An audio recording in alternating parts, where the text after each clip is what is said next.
Ulo lang ba ang kini-crispy? At ang kini-crispy lang ba ay yung kare-kare? O eto naman, binagoongan na crispy. Dahil nga syempre, crispy binagoongan niya. Kailangan natin ng liempo diyan. Pinalambutan ko na yan. Itong talong ng aking asawa. Na bagong pitas ba? Ang bagong na 5 piso ni Aling Nena. Ang bawang nga at sibuyas. Na sa anumang luto laging nakasahog ba? Epal ba? Itong ang gata na sa Batang Quiapo siya ang bida na si Coco Mama ba? Siya Padilla. Tayo'y magluto na. Ang liempo nga'y pupulbusan ko muna ng konting harina para ang mukha ko'y hindi talsikan ba? Ay syempre, pipirituhin natin yan para lumutong yan. Crispy nga yan, di ba? O yan, kapag mainit na yung ating mantika, hipuin mo na yan. Tarot! Pipirituhin mo na yung liempo diyan.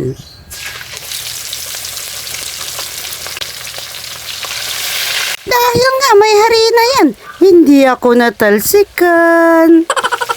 Pero siyempre, sigurista ako, tatakpan ko. O yan, napirito na. Ganda, diba?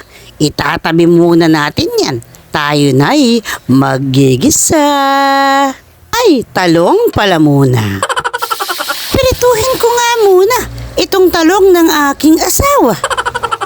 Ito nga yung talong doon sa pananim niya.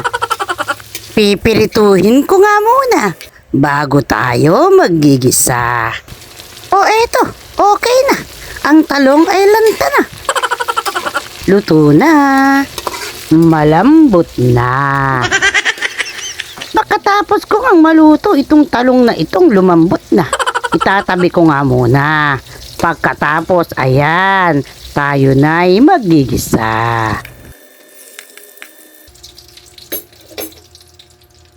Eto nga, ilalagay ko na yung epal na panggisa.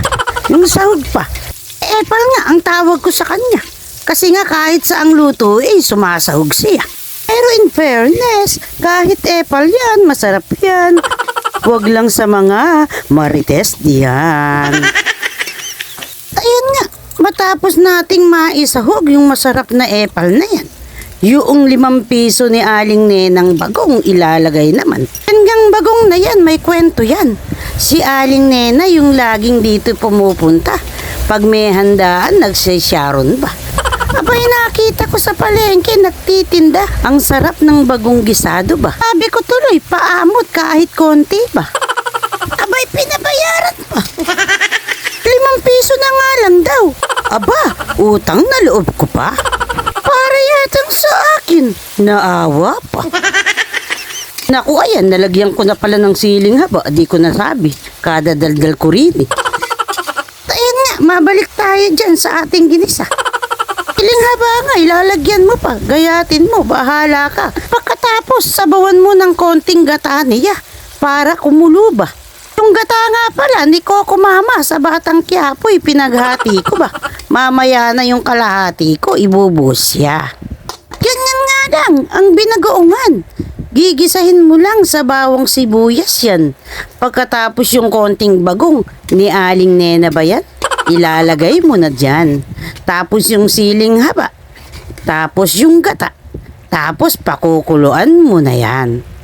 Kapag nga nakuluan na, unang talong ng asawa ko ilalagay ko na. Yung talong ng asawa ko na pananim niya. Ayan, pag yung unang gata ay natiyunad yan sa ating pinaggisan, yung huling gatang itinabi ko kanina ni Coco Mama ay ilalagay ko na. At iyan na nga, ang huling sabaw niya. Alam niyo ba kung bakit 2 beses akong naglagay ng gata niya? Para siguradong ang alat ng bagong ay matanggal niya. Nakakatanggal kasi ng alat ang gata ba? Hoy, may natutunan.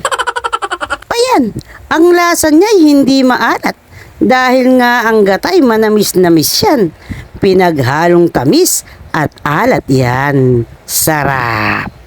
Kapag nga ganyan, konting kulo lang ay luto na yan. Tikman mo na at timplahan. Tawagin mo na ang mga kasama mo sa bahay. Kainan na! Ito nga ang mahiwagang tunog sa bahay.